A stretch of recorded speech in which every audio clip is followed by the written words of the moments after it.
इस वीडियो को पूरा देखो। आज ही आपके जीवन से सारी परेशानी खत्म होगी। और चैनल को सब्सक्राइब और वीडियो को लाइक करें। सेवा है बस यहां से प्रचार करना। और खुशी बहुत हद तक इस बात की है कि अब मैं जाहिर हो रहा हूं, अब मेरी पहचान हो रही है, अब लोग मुझे मुझे देख रहे हैं, सुन रहे हैं। मुझे बहुत सारे लोगों ने लॉकडाउन में कहा था, लॉकडाउन से पहले कहा था, यूट्यूब पे जो सेवाएं होती है ना उनको मत सुनो। मैंने ऐसे लोगों को देखा था लॉकडाउन से पहले जो अपनी कलीसियाओं में खड़े होकर कहते थे यूट्यूब के प्रीचर्स को मत सुनो। लेकिन मैंने देखा जब चर्चेस बंद हुई लॉकडाउन में, ये सब यूट्यूब पे बैठे थे। तो मुझे थोड़ा अजीब लग रहा था। मुझे लगता था कभी कभी खुद की दाल नहीं गलती ना, तो हम कुछ भी बोल देते हैं। आपको पता है इन दिनों में सेवा ये कहलाई जाती है। पर मैं आपसे एक बात पूछना चाहता हूं, यहां पर जितने भी लोग हैं, स्पेशली यूथ से, do you have a burden? क्या आपके पास बोझ है? बोझ। अगर आपके अंदर बोझ नहीं है, मैं आपको राइटिंग में लिख के दे सकता हूं, आए ब्रदर सूरज प्रेमानी, ऐसे लिख के दे सकता हूं, आप नहीं बुलाए गए। ऐसा हो ही नहीं सकता कि परमेश्वर एक व्यक्ति को सेवकाई के लिए बुलाए और उसे बगैर बोझ के बुलाए। सबसे पहले वो आप में बोझ पैदा करता है। जब नेम्या ने सुना कि यरूशलेम की दीवारें टूटी हुई हैं, लिखा है वो रो पड़ा। आपने देखा, नेम्या ने दीवारें बनाई, एजरा ने प्रचार किया, मंदिर बनवाया, और उसने वहां पर व्यवस्था पड़ी। किसी किसी को परमेश्वर की प्रजा को लौटा लेने का बर्डन था, किसी को दीवार बनाने का बर्डन था, किसी को मंदिर बनाने का बर्डन था। आप पढ़ के देखिए, एक टाइम पे इज़राइल में इतना व्यभिचार था, लोग है ना, पता नहीं क्या क्या कर रहे थे उन दिनों में। एक होता है नेचुरल सेक्स, एक हस्बैंड और वाइफ के बीच में, पर उन दिनों में है ना, बकायदा अननेचुरल सेक्स हो रहा था दुनिया में। पता नहीं लोग क्या क्या कर रहे थे। इवन आज भी देखिए, बहुत कुछ दुनिया में ऐसी चीजें हो रही हैं, आपको घिन आ जाए। उन दिनों में परमेश्वर अपने नबी को कहता है एक औरत से शादी कर। वो औरत वैश्या थी, और जब वो वैश्या से शादी करता है और इज़राइल के सामने जाता है, तो इज़राइल के लोग उससे पूछते हैं तूने ऐसा क्यों किया। आप बिलीव कर सकते हो, उन्हें समझाने के लिए कि परमेश्वर ने उनके साथ क्या किया है, उसने शादी की थी। और जब वो लोग उससे पूछते हैं कि तूने इस प्रोस्टिट्यूट से शादी क्यों की है, तब वो कहता है तुम भी तो वैश्या हो, यहोवा ने उसके बाद भी तुम्हें भी अपनाया है। आप बिलीव कर सकते हैं, पुराने नियम में जितने भी लोग थे, इवन जीसस जब अर्थ पे आया और जब वो मंदिर में से हर एक व्यापारी को जो बिजनेस कर रहे थे निकाल रहा था, तब कलाम पाक कहता है उसके चेलों को यह वचन याद आया, उसके घर की धुन मुझे खाए जाएगी। कौन सी धुन लेके आया था यीशु? आप पढ़िए आराम से, बर्डन लिखा है। कितने लोग हैं मुझे बताइए, जब आप अपने सामने लोगों को देखते हो तो आप उनके ठट्ठे नहीं उड़ाते हो, ये है ही ऐसा। कितने लोग हैं मुझे बताइए, जब आप किसी नॉन क्रिश्चियन को देखते हो तो आप रो पड़ते हो, प्रभु से बचा, इसे संभाल। आप में से आज भी अपने उद्धार के आनंद में लोग खोए हुए हैं। ओ मैं तो बचाया गया, धन्यवाद यीशु। लेकिन आप में से कौन है यहां पर जब आप किसी अनबिलीवर को देखते हो आपके घर के अंदर बाहर, तो आपको रोना आ जाता है। कलाम पाक कहता है अपने सच्चे मन में लूत उन लोगों को देख देख कर पीड़ित होता था। आपको पता है पहले के दिनों में लूत बहुत स्वार्थी था। इब्राहिम से उसने वो चीज लेके वो चला गया। लेकिन जानते हो, पतरस कहता है अपने अंतिम दिनों में वो बहुत बदल चुका था। जैसे सारा अपने अंतिम दिनों में अपने पति को स्वामी कहती थी, वैसे ही आपको पता है लूत अपने अंतिम दिनों में जब वो सदोम और अमोरा के लोगों को देखता था ना, लिखा है उसे पीड़ा होती थी अंदर में कि इनका उद्धार हो, ये बचे। मैं आपसे पूछना चाहता हूं, क्या आपके पास कोई बर्डन है इन दिनों में? कहीं आपको ऐसा तो नहीं लगता है कि कोई टाइम था जब परमेश्वर ने मुझे बोझ दिया था, पर मैंने उस बोझ को नहीं संभाला, थ्रो कर दिया। आज बिलीव करिए, मेरे पास एक बोझ है, और जानते हो बोझ किस चीज का है? मुझे नंबर 1 पास्टर नहीं बनना है, मुझे नंबर 1 टीचर भी नहीं बनना है। मैं ये भी नहीं चाहता कि कोई मुझे इस तरह पहचाने कि ये वचन का बड़ा अच्छा भंडारी है। मुझे एक बोझ है, और जानते हो वो बोझ क्या है? मैं चाहता हूं लोगों का उद्धार हो। That's it. इस कारण मैं सेवा करता हूं। मेरे पास और कोई बोझ नहीं है। अब आप सोचो कि ब्रदर उद्धार होता क्या है? आप में से हर एक को मैं आपको एक बात बताना चाहता हूं। इस दुनिया में किसने कितने भी अच्छे काम किए हों, अगर वो यीशु के पीछे नहीं चलते, वे नाश हो जाएंगे। देखिए, आपने कितने भी अच्छे काम किए हो, लेकिन अगर आपने यीशु मसीह के पीछे नहीं चले, आपके कोई काम आपको नहीं बचा पाएंगे। ये कलाम मुकद्दस कहता है। भैया कहां लिखा है? ऐसा होता है क्या? इतने अच्छे अच्छे लोग आए थे। I don't know. मैं बाइबल पे बिलीव करता हूं जो ये कहती है कर्म विदाउट विश्वास मरा हुआ है। आप पढ़ के देखिए। ऐसे तो बहुत सारे लोग हैं इस दुनिया में, बहुत अच्छे अच्छे काम करते, हमसे अच्छे करते। फिर क्यों कहा प्रभु ने जाओ और उन्हें सुसमाचार बताओ? प्रभु कर तो रहे हैं अच्छा हो। A person who don't know Jesus will be lost. और जानते हो वो कहां जाएंगे? आप सदा के लिए स्वर्ग में आनंद करेंगे, वो सदा के लिए नरक पे पीड़ाएं सहेंगे। याद रखिए, सदा का जीवन सिर्फ स्वर्ग में नहीं है। लोग मरने के बाद नरक में भी हमेशा के लिए जिएंगे। आपको पता है ये बात? अब आप सोचते होंगे ब्रदर ऐसा क्यों? सिर्फ यीशु एक रास्ता क्यों है? सिंपल, उसी ने आपके लिए जीवन दिया है। और कौन है मुझे बताइए? सबने व्यापार किया है आपके साथ। डरे हुए को और डरा है लोगों ने। मुझे किसी ने पूछा क्या घर राइट साइड लूं कि लेफ्ट साइड लूं? मैंने बोला मतलब? बोला नहीं, मैं किसी के पास गया था, उन्होंने कहा जिस तरफ से सूर्य उदय होता है ना, उस तरफ से घर नहीं लेते। मैंने कहा ठीक है, तो एक काम कर, थोड़ा बिल्डिंग को थोड़ा अपन एंगल चेंज करवाते हैं। आप बिलीव कर सकते हो कैसे आपके डर के साथ व्यापार किया गया है? मैंने एक व्यक्ति को देखा कुछ दिन पहले एक जगह पे, आई वॉज इन रायपुर। उसको 8 अंगूठियां पहनी थी, हर उंगली में 2।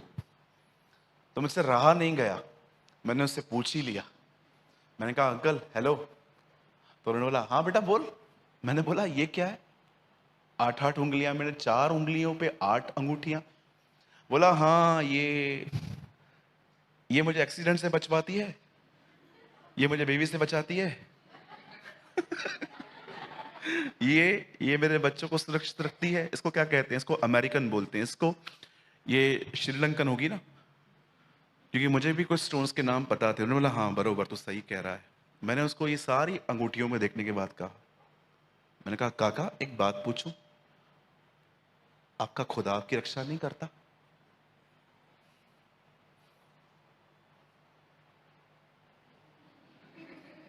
वो ऊपर देख रहे थे। हाँ, उसने तो उस आप बिलीव कर सकते हैं? डर के साथ कैसा व्यापार किया गया? आप समझ पा रहे हैं मेरी चीजों को? Do you have a burden? क्या आपके पास कोई बोझ है? क्या परमेश्वर ने आपके हृदय में कोई बोझ दिया है? बोझ तो छोड़ो, आप में से कुछ लोगों को अपने परिवार का भी बोझ नहीं है। सच्ची बोलता हूं, छोड़ दिया है आपने कुछ लोगों को ऐसे ही विदाउट प्रेयर। मैं बहुतों को जानता हूं अपने परिवार के उद्धार के लिए भी दुआ नहीं करते हो। कितने लोग हैं मुझे बताइए, आप अपने खानदान के लिए आंसू बहाते हैं हर दिन कि प्रभु ये बच्चे सेव्ड हों। मैंने कहा ना, आजकल सेवकाई है, मैं कर रहा हूं, चालू कर कैमरा। ये मिनिस्ट्री है आजकल की। और ये लोग जब वीडियोस डालते हैं ना, हर आधे घंटे में व्यूज चेक करते हैं, लाइक्स चेक करते हैं, कमेंट्स चेक करते हैं, कितने लोगों ने देखा। ये मिनिस्ट्री है आपके लिए। काश आप अंकल A.W. टोजर से मिले होते, काश आप D.L. मूडी से मिले होते, काश आप अंकल साधु सुंदर सिंह से मिले होते, काश आप बख्श सिंह से मिले होते, काश आप जोनाथन एडवर्ड्स से मिले होते, काश आप मार्टिन लूथर से मिले होते। ये आपको बताते कि सेवा होती क्या है। जानते हो सेवकाई का दूसरा नाम क्या है? आइए अपने पास वाले से कहिए, सेवकाई का दूसरा नाम है त्याग।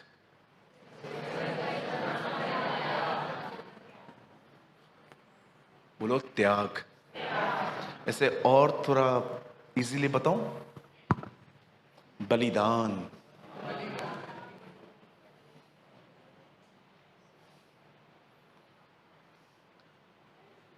पहले के दिनों में 1 घंटा प्रचार करने वाला व्यक्ति पहले 6 घंटा प्रार्थना करता था।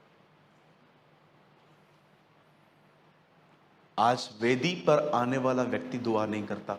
आपको पता है, कई बार जब मैं सेवकाइयां देखता हूं ना लोगों की, आप बिलीव करो, इतना तो कृपा है उसकी मुझ पर, दया है, उसका अनुग्रह है, मैं ऐसे मुंह पे उनको कह सकता हूं, भैया आपने आज नहीं 3 दिनों से दुआ नहीं की है। और मैं एक बात पूछना चाहता हूं सबसे, हिम्मत कैसे होती है आपकी विदाउट प्रेयर इधर आने की? I don't know.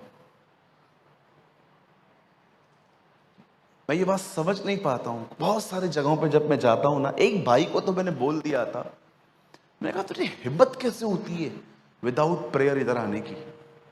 तुझे पता भी है यहां पर खड़ा होना, परमेश्वर को प्रेजेंट करना कितना जिम्मेदारी वाला काम है? बोलो यीशु मसीह की। चलिए एक लास्ट लाइन और उसके बाद मैं मैसेज स्टार्ट कर रहा हूं। क्या आपके पास भोज है? कोई ऐसी चीज है जो परमेश्वर ने आप में उपजाई है, जो चीज आपको सोने नहीं देती रात को? आप प्रेयर करते रहते हो, प्रभु जो आपने मेरे मन में डाला है आप उसे पूरा करें। ये परमेश्वर देता है और यही आपकी सेवकाई का चिन्ह होगा। आमीन। कितने लोग समझ पा रहे हैं? And go with your burden. अपने इस बोझ के साथ आगे बढ़िए। हो सकता है हर व्यक्ति आपके साथ लाइफ टाइम नहीं रहेगा। याद रखिए, हर व्यक्ति आपके साथ नहीं रहेगा। हो सकता है आने वाले दिनों में कोई आपको कह दे कि नहीं आप जाओ आगे, मैं अलग जगह पे जाऊंगा। लेकिन अपने बोझ को मत छोड़ना। अगर आपने मनुष्यों को खुश करने के लिए अपने मन को बदल दिया ना, मैं आपको कहना चाहता हूं आपकी सेवकाई खत्म हो जाएगी। फिर आप करेंगे सेवकाई, लेकिन वो इफेक्टिव नहीं होगी। ओके? पता नहीं क्यों आज मैं यहां था तो मेरे को मन में आया कि मैं ये बात करूं। मैंने प्रोफेटिक बुक्स बहुत पढ़ी हैं, हागे, सपन्या। मुझे ऐसा लगता है सपन्या जब मुझसे मिलेगा वो मुझे सामने से कहेगा, मेरी किताब पढ़ी थी तूने? आपकी किताब कौन सी थी? अरे छोटी सी 2 पेजेस की तो बुक थी मेरी बाइबल में, वो भी नहीं पढ़ी तूने? नबी आपसे पूछेंगे मेरी किताब पढ़ी? आप बिलीव कर सकते हो 50-55 लेखक तो आपको ऊपर ही मिलने वाले। लुका भी आपसे मिलेगा, बोलेगा मेरी किताब पढ़ी तूने? ओके, पक्षपात किया, यूहन्ना का पढ़ता है, मेरा नहीं पढ़ता है तू। मैं कभी कभी सोचता हूँ सपन्या मुझे मिलेगा ऊपर, अगर कहेगा तूने मेरी किताब पढ़ी थी? आपकी किताब कौन सी किताब थी आपकी? अरे यार, तो 2 पेज की तो किताब थी मेरी, तूने वो भी नहीं पढ़ी? ऐसा क्यों किया तूने मेरे साथ? अगर तू पढ़ता, सपन्या आपको मिलेगा। मैंने सपन्या में एक बहुत औसम वचन पढ़ा जिसमें लिखा था, हे नम्र लोगों और नम्र बनो। ओह, इट वॉज अमेजिंग वर्ड। आमीन। चलिए शुरू करें। आज का वचन बहुत ही औसम है। कौन से लोग बादलों पर उठा लिए जाएंगे? आमीन। आइए यीशु के लिए जोरदार ताली बजाएंगे।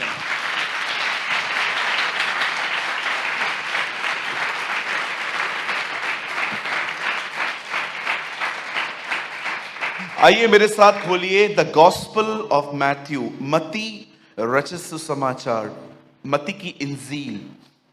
मैंने हिंदी इंग्लिश उर्दू एक साथ बोल दिया, ठीक है? जिसको जो लैंग्वेज है खोल दीजिए। 24वां अध्याय,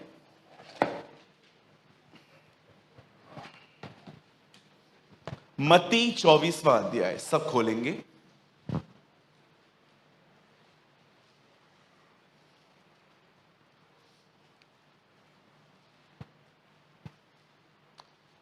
सबने खोला? मती की किताब लेकर आए हैं सब?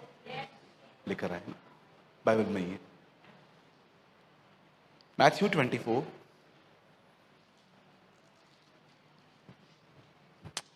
और मैं आपके लिए पढ़ रहा हूं 24 अध्याय का 42वां वचन, जिसमें लिखा है, इसलिए जागते रहो। बोलिए जागते रहो।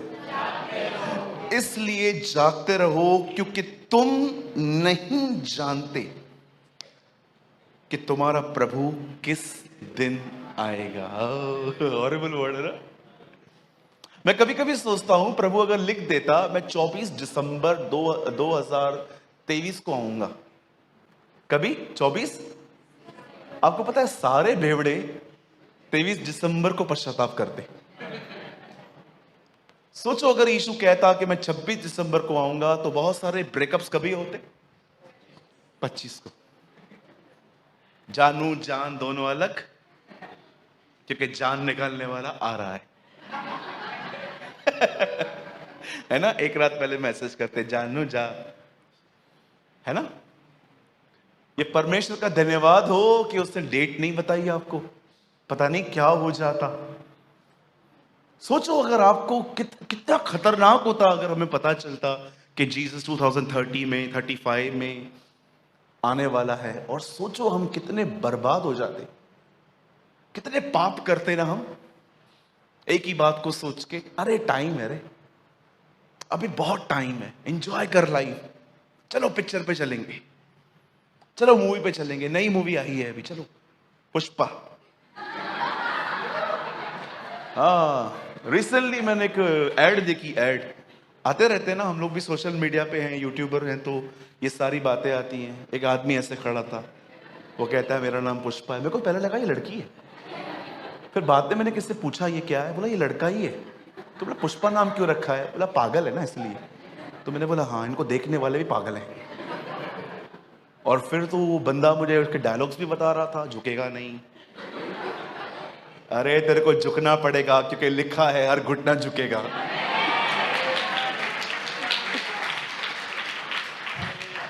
हाँ, ओके, ये सब चर्च से बाहर, इधर पुष्पा के बाप को भी झुकना पड़ेगा।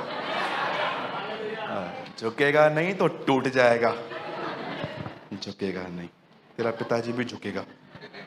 मेरे सामने आए तो इतना तो झुका हुआ है, और कितना झुकेगा तू? बोलते झुकेगा नहीं, इतना तो झुका हुआ है, और कितना झुकेगा? झुके हुए व्यक्ति। चलिए, मेरा ये विषय नहीं है, लेकिन देखो आजकल मसीह लोग भी पिक्चरें देखते हैं। नहीं, हाँ, क्यों करते हैं आप ऐसा? छुप छुप के थिएटर में जाते हैं स्कार्फ पहन के। भैया भविष्यवक्ता हो क्या? भविष्यवक्ता नहीं हूं, मैंने तेरे को थिएटर के बाहर देखा था। भैया आपने कैसे देखा? मैं भी तो उधर ही था। नहीं नहीं, मैं मजाक कर रहा हूं। मैं लास्ट 17 साल में सिर्फ एक ही बार थिएटर में गया हूं, ग्रैमस्टन की मूवी देखने, वो भी भाइयों के साथ, अकेला नहीं। बस मैं उनको देखना चाहता था कि कैसे उड़ीसा में उनको मारा गया था। He was a great missionary. वो हमारे बीच में कैसे वो उड़िया लैंग्वेज सीखी थी उन्होंने, कैसे वो लोगों को काम देते थे, वो जो मूवी थी ना, वो मैं देखने के लिए गया था। उसके पहले उसके बाद मैं कभी भी नहीं गया। मुझे कोई इंटरेस्ट नहीं है थिएटर में, इसमें उसमें। मैं खुदा का शुक्र करता हूँ ये सारी डिज़ायर्स मेरे अंदर से। इवन मैं क्रिकेट देखने और खेलने के बिल्कुल खिलाफ नहीं हूँ। हमारे चर्च के बच्चे जाते हैं खेलने के लिए। आप बिलीव करो, मैं बोर होता हूँ। कभी कभी ये लोग खेलते हैं, मैं बैठा रहता हूँ ऐसे बाजू में, मैं देखता हूँ कितना टाइम है इन लोग के पास। पहले पहले हम खेलते थे, लेकिन मैं इसके खिलाफ नहीं हूं। मुझे लगता है आचार की तरह ये चीजें यूज करनी चाहिए, मिली तो ठीक है। ऐसा होता है आपके घर में कभी कि आपके पास खाना आए और अपनी माँ को बोलो, मम्मी आचार, आचार नहीं है, लेके जा खाना भी वापस, खाना भी नहीं चाहिए। You know achar is not a main meal. मिलता है तो भी ठीक है, नहीं मिलता है तो भी ठीक है। ये सारी चीजें हमारे लिए ऐसी होनी चाहिए, मिलती हैं तो भी धन्यवाद, न मिले कोटि कोटि धन्यवाद। Am I right? चलिए हम स्टार्ट कर रहे हैं। मैं चाहता हूं, अपने संदेश शुरू कर रहा हूं, और मैं विशेष आज उम्मीद करता हूं पुराने लोग बड़ा ध्यान दें, क्योंकि मुझे लगता है नए लोग हैं ना, ऑलरेडी इसको सीरियसली ले लेते हैं, लेकिन पुरानों के अंदर बहुत खमीर बड़ा पड़ा है। उन्हें लगता है हाँ ये तो सुना है, ये तो पता है मुझे। लिसन, परमेश्वर के वचन में दो चीजों को बहुत ज्यादा बाइबल हाईलाइट करती है। पवित्र आत्मा ने नबियों के द्वारा यह बार बार लिखा है, और वो चीज है यीशु के दो इवेंट्स। इवेंट को हिंदी में क्या कहेंगे? इवेंट को हिंदी में क्या कहेंगे? हाँ, नहीं नहीं, बहुत ज्यादा शुद्ध हिंदी है, मेरे को ही नहीं समझ में आ रही। इवेंट्स, प्रोग्राम्स तो नहीं बोल सकते, बिल्कुल नहीं बोल सकते ये प्रोग्राम। घटना, अरे वाह, घटना। परमेश्वर के वचन में दो तरह की घटनाओं का बहुत ज्यादा जिक्र है, और मैं चाहता हूं आप फिलहाल लिखे नहीं, आप सुने, बाद में घर जाके नोट्स बना सकते हैं आप। इन दोनों घटनाओं के विषय में मुझे पता है आप में से हर एक को पता होना चाहिए। पहली घटना है उसके देह में प्रकट होने की, और दूसरी घटना है उसके बादलों पे प्रकट होने की। आप पूरी बाइबल पढ़ लीजिए, आपको पहला व्यक्ति जिसने प्रभु यीशु मसीह को बादलों पर आते देखा था वो हनोक है। अब आराम से पढ़िए। आदम की 7वीं पीढ़ी का हनोक प्रभु के स्वर्गदूतों के विषय में कि वो कहता है कि देखो वो अपने पवित्र के साथ आ रहा है। पहली बार प्रभु यीशु मसीह को बादलों पे जानते हो किसने देखा था? हनोक ने। उसके बाद अगर प्रभु यीशु मसीह को किसने बादलों पे देखा था तो वो है दानियल नबी। पहली बात जिस पे खुदा बड़ा जोर देता है वो है मेरे बेटे का देह में प्रकट होना।